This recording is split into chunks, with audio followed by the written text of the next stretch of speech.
Bwana Falia, tafadhali mashkura ni mwanamichezo mwenzetu popote pale ulipo. Karibu tena dimbani. Jina langu naitwa Cisco. Jot kujuze kile ambacho tumekuandalia. Hatimaye wananchi wamepata ushindi mwembamba 1-0. Alama 3 muhimu kweli kweli mechi ya kwanza hatua ya makundi ligi ya mabingwa barani Afrika. Raha kwa wananchi, furaha kwa Tanzania, alafu karaha kwa watu kutokea pale Morocco. Kunani ndio hivyo tena, wananchi wanatembea kifua mbele. Niko na hapa na Linga Mfaume. Unakwenda kusikia mengi na mazuri kutokea kwetu. Na Linga, uko vizuri bro? Ya, mimi niko poa kabisa. Uzima upo na haulalamiki? Yes, tunamshukuru Mungu. Ndio. Bwana, wananchi wametakata ama hawajatakata? Maana unaweza kupata matokeo lakini usitakate kwenye hayo matokeo yako. Nini hasa ambacho umekishuhudia kwenye zile dakika 90? Je, ni dakika 90 zilikuwa nzito kwa wananchi ama wameshinda huku wakiwa wanaenjoy?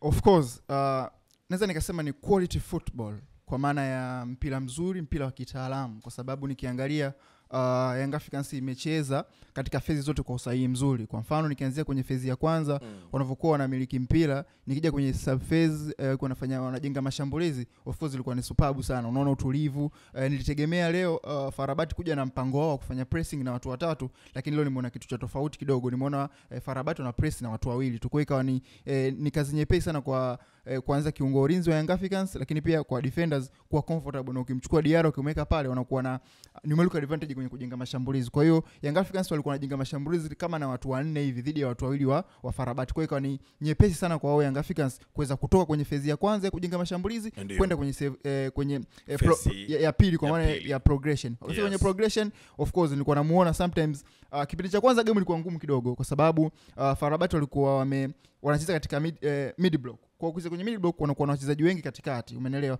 Kwa hiyo kupenetrate your defensive block katika eneo la katikati inakuwa ni ngumu kidogo. Kwa hiyo nikaona baadhi ya creative wall players kama Pacome pamoja na Max Nzengeli walikuwa na drop deep kidogo eneo la katikati kuongeza nguvu, kumsaidia Duke Abuya pamoja na Mudathiri Yahya. Hawa wakishatengeneza hiyo combination hapo eneo la katikati kwenda mbele, mambo yalikuwa yapo sahihi. Na walikuwa wanafanya vitu hivyo, nadhani ndio naona sasa quality ya kocha iko hapo. Of course kocha anatengeneza mbinu sahihi. Kwa mfano tunaenda kujenga mashambulizi hivi dhidi wapi. Kwa hiyo inaonekana kwamba Young Africans wamefanya homework yao nzuri kabisa. Yes. Wameanalyze Farabat wanavyocheza, na ndio maana nimeona imekuwa ni kazi nyepesi sana. Leo kuna kitu nimeona surprise kidogo, kwa sababu nimeangalia nimeona kitu tofauti. Kwa mfano Dube pamoja na Mudathiri Yahya ndio watu walikuwa wanafanya pressing kule eneo la mbele. Yes. Imekuwa so kawaida yao, kwa sababu Young Africans mara nyingi walikuwa na press tu na mtu mmoja, Dube peke yake. Lakini leo nimemwona Mudathiri Yahya alikuwa anajua ni kufanya press. Na ukishajua ni kufanya press unakuwa na watu wa comfortable kuanzisha mashambulizi Farabat. Ndio maana ukiangalia leo Farabat mara nyingi sana alikuwa hayupo comfortable kuanzisha mashambulizi. Sio tu kwa sababu Yanga walikuwa wana press aggressively.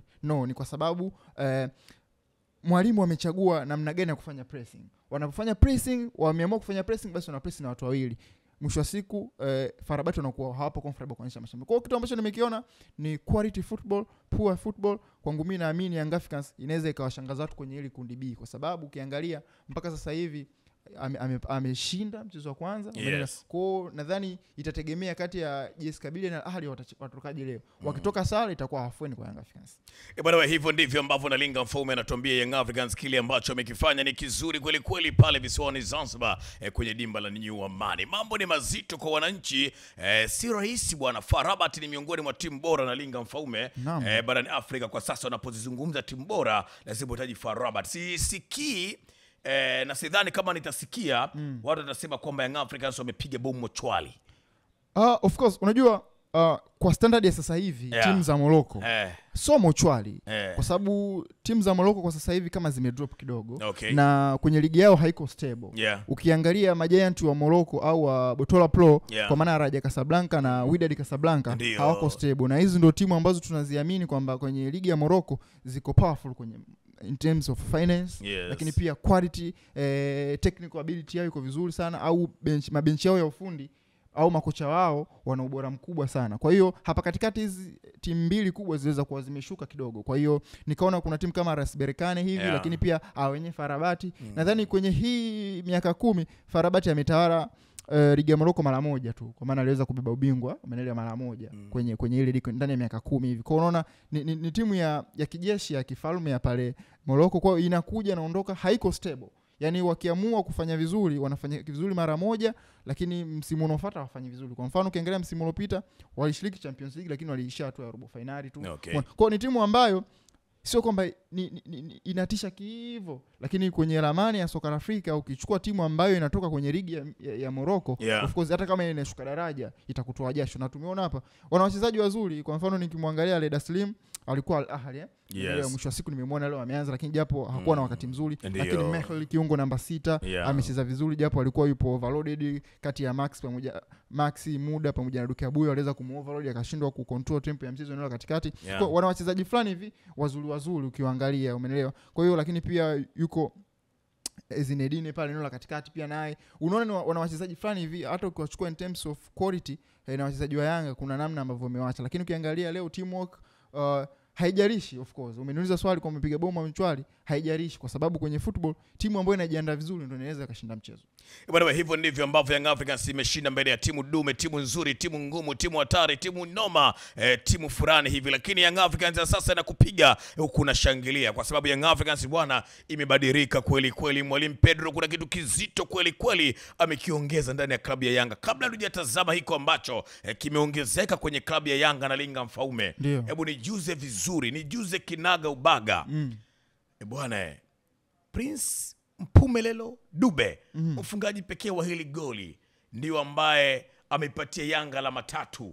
Hili goli litakwenda kumfanya yeye aweje kisaikolojia, lakini pia hata kupata ile morali ambayo tunaiona kwa namna moja ama nyingine ilipotea kwake baada ya kuonekana kwamba si chochote si lolote kwenye upachikaji wa mabao.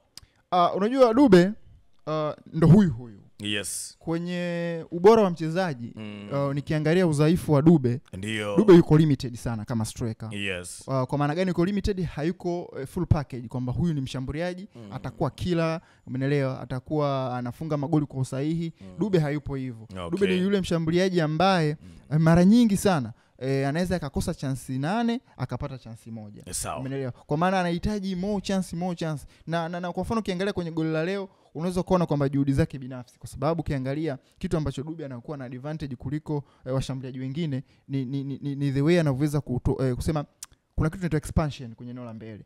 Ni mafuadi wachache sana wana hiyo quality ya kuexpand.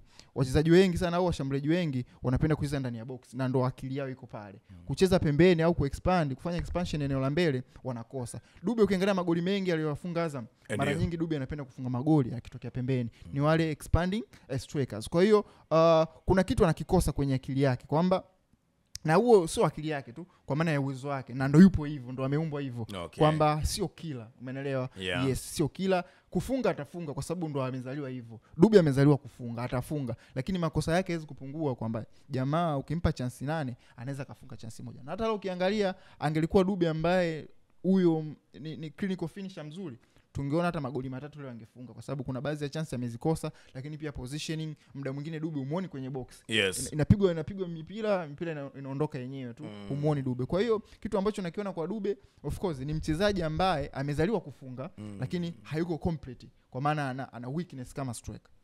Ndio. Na mwalimu Pedro, kwa hizi dakika 90 ambazo Young Africans wamecheza na kupata alama 3 muhimu, nini hasa ambacho naona amekiongeza kwenye kikosi cha Young Africa?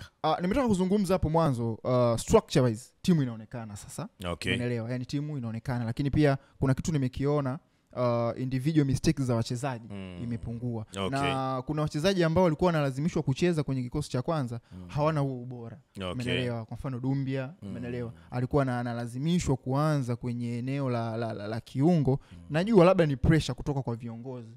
Labda anamwambia bwana, tumemsajili kwa gharama kubwa sana, muanzishe hivyo. Inawezekana labda makocha walikuwa wanapigwa pressure na viongozi wa muanzishe Dumbia, lakini quality yake ni kama alikuwa na wakaba wenzake kule mbele. Bana, sawa. Jina langu naitwa Cisco na mimi sina la ziada. Nilikuwa hapa ndugu yangu na Linga Mfaume.